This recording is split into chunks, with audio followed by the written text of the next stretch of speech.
आज अब म हजुरहरू सामु दालको तरकारी रेसिपी सेयर गर्न गइरहेको छु। हामीहरूतिर यसलाई दालको बडी पनि भन्छ। त्यसो त दालको धेरै प्रकार तरकारी पकाउन मिल्दो रहेछ, तर म आज बडी बनाउन गइरहेको छु र म यो रातो दाल युज गरिरहेको छु। यो रातो दाल मैले युज गरेको कारण हो कि पहिलादेखि हाम्रो प्लान थिएन दालको तरकारी पकाउन। अचानक मेरो बुढोले भन्नुभयो दालको बडी बनाऊ, त्यसको तरकारी पकाऊ, आज खाने इच्छा भयो अनि म हाफ आवर पहिला यो दाललाई भिजाएको छु, तर यो दाल छिट्टो भिज्छ अनि यो भिजिसक्यो, हेरिसक्यो भिजिसक्यो। अनि अब म यसको बडी बनाउन गइरहेको छु। यसको लागि कुकरमा यो दाल राख्छु र एउटा लसुनको गेडा पनि हालेर यसलाई भिज्छु। म यसमा थोरै वाटर एड गरिदिएछु र 2टा खुर्सानी पनि एड गरिदिन्छु र मसिनो ब्याटर तयार गर्छु।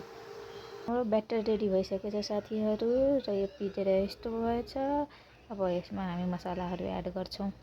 हुन्छ साथीहरू, हामी यस मसालामा यसमा बेसार एड गर्छौँ, नुन एड गर्छौँ आफ्नो स्वाद अनुसार र यसमा हामी पहिला नै खुर्सानी पिसेको थिएँ, त्यही भएर खुर्सानी आफ्नो स्वाद अनुसार हाल्नु होला। कतिको पिरो खानुहुन्छ, मन पराउनुहुन्छ त्यस अनुसार। हामी थोरै धनियाँको धुलो एड गर्छौँ र ज्वानो एड गर्छौँ र थोरै खुर्सानीको धुलो एड गरेको छु। पहिला पनि हामीले पिँदै रहेछ नि हरियो खुर्सानी, त्यही भएर अब यसलाई मजाले मिक्स गर्छौँ हामी चम्चाले। त्यसो साथीहरू, हाम्रो ब्याटर मिक्स गरेर यस्तो भइहाल्छ। यसलाई जति धेरै मिक्स गर्नुहुन्छ हाम्रो बडी त्यति फुलेको स्वादिलो हुन्छ। मैले ग्यासमा तेल तात्न बसालिसकेछु। हाम्रो ब्याटर मिक्स भएपछि हामी यसमा बडी तल्नेछौँ। बडी फ्राई भइसकेछ, तेल तातिसकेछ। अब यसमा फोरन हाल्छौँ।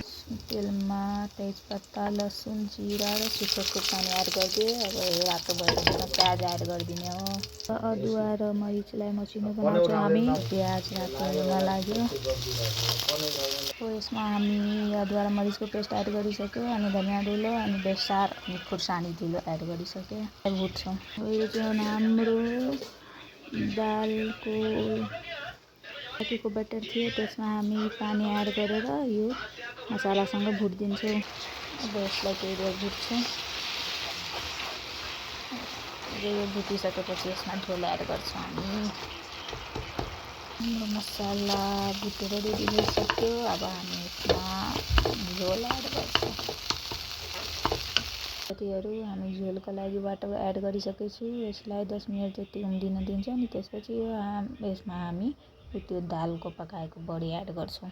त्यसो साथीहरू, हाम्रो झोल उम्लिन लागेछ। अब चाहिँ हामी यसमा दालको बडी एड गर्छौँ। यसलाई केही बेर उम्लिन दिन्छौँ। पाकिसकेछ साथीहरू, अब यसमा हामी मिट मसाला एड गरिदिन्छौँ र ग्यास निभाइदिन्छौँ। तरकारीको फाइनल लुक।